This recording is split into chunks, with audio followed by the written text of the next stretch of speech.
everyone, Pineapple Apple here with the new outing for the Muppets, the 2026 special revival of The Muppet Show. Now after the diversion from the usual with the last Muppet Show that came from ABC, this special has gone back to basics and seems to be testing the waters to see if the show would work like it did back then in a modern context. There are some changes good, some things meh, but overall, honestly, I had a smile through most of the special. Sure, I didn't love all of it, but it's been years since I've properly watched The Muppet Show, so I can't exactly compare the two with perfect accuracy, but whoever they've got working on it certainly knows their stuff. Why don't we figure out these great moments and the with the Muppets? So we get a neat little montage of the studio being lit up and put back in business, accompanied well by Rolf the dog on piano, and we get our first look at returning characters starting with Kermit. Now as for the cast as a whole, I didn't really have any problems. I thought while not everyone was given prominence, the balance of the cast and the plethora of familiar faces fit really well, but probably the most contentious part of the cast is Kermit, being performed by Matt Vogel. And there are places I agree with the detractors. He doesn't sound perfectly like the original Kermit voice, and I do see it initially throwing some longtime fans off, but while I think I will always prefer Jim Henson and Steve Whitmire, Matt Vogel is really perfectly fine. He does a good job keeping a lot of the voice's character, even most of the time having a different pitch, and I didn't find anything wrong with his puppeteering, as at least according to Google he also did physical performance, so while I can understand some trepidation, I really think the criticism was massively overblown. There's a rush to get the show started, Scooter checking in on the guest performer for this episode, Sabrina Carpenter, who happens to run into Miss Piggy both in a similar style, and they are probably the other two main characters to talk about. First of all, I think Sabrina was a good and fairly obvious choice. Not only does she have a background in music, something quintessential to the Muppet Show, she also has a history in acting. And like a lot of actors, well, I think, as we've talked about on the channel before, Michael Caine will always be my favourite human, acting alongside Muppets. I found she knows how to treat the Muppets as co-stars, going with the comedic angle, but also through her appearances knowing how to balance the slapstick and silly side of the Muppets, but also treating them as genuine characters, not zany cartoons. Lastly is Miss Piggy, and while she's not always my favourite, although always number one to come to mind when it comes to domestic abusive porcine, the performance by Eric Jacobson shows her comedic side very well, both in skits and just her moments with Sabrina. I don't have as much to say about her, as I find that sometimes I don't have the patience for her, but this special was not one of those times. Paired with these characters, I think the recreation of the theatre sets in general, and some ones I haven't seen before, all look great. After that, the episode goes right into it with the theme song, and all is right with the world. The actual song is great as always, and I really like we get a clear view of the audience, both Muppet and human, even if some of the humans we know don't seem to be in there when they are in the future, as I do not see Maya Rudolph or her Muppet lover in the crowd. Now, paired with Kermit's introductions, we can talk about the segments. Now, first of all, even if they can get a bit odd, rat-infested streets.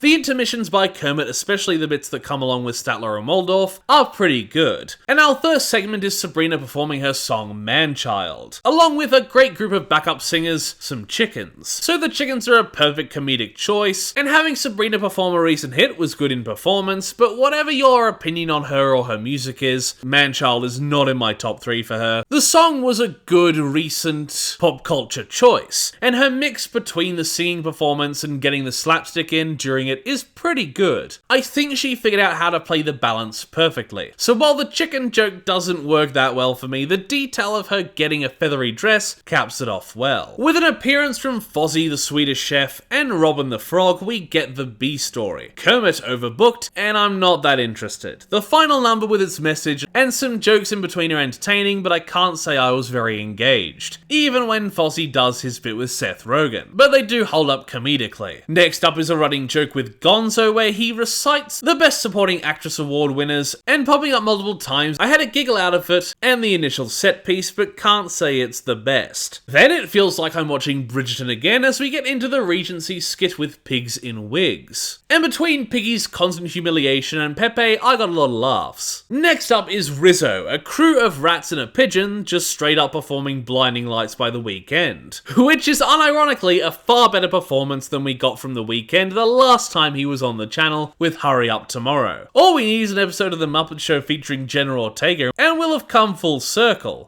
It's very emotional though. Our three protagonists come together as we get some more humorous scenes with Sabrina. First, her talking with Kermit and then with Miss Piggy, both getting some good laughs. I grew up watching you, my parents grew up watching you, their parents grew up watching you.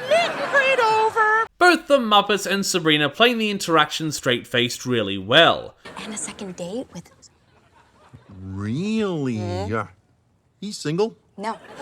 We get more human Muppet action, and yes, the innuendo is warranted as Maya Rudolph might be about to get it on with this Muppet. She crops back up later, and I can't say I found her second bit after choking on some eyeball very entertaining, but her chemistry with the Muppet is very much there. I never thought I'd be commending her on how well she can pull off wanting to bang something that already has a hand up its ass, but here we are. We get a Bunsen and Beaker segment. Fairly good, and nice to see returning, but I'll be honest, while I found it cute in the beginning, I was less laughing at the payoff and more kind of horrified. Instead of jokes, they almost commit manslaughter, and I was not vibing with it at all, which was probably the episode's major low point for me. Next, Kermit gets a moment to de-stress with Janice, and I swear to God, this is the most I've ever heard Janice talk, and the first time I've seen her been prominently featured. Sure, there might be other times, but for as long as I can remember, she was one of the band that was over there and didn't talk. It's so weird to see her, but I like they're using the more around, but still non-typical Muppet characters. For Sabrina's final skit, we have her duetting with Kermit and then Piggy, performing Islands in the Stream. The song's pretty good and we get some funny physical comedy, and the capping off of Sabrina and Piggy's through line fairly well.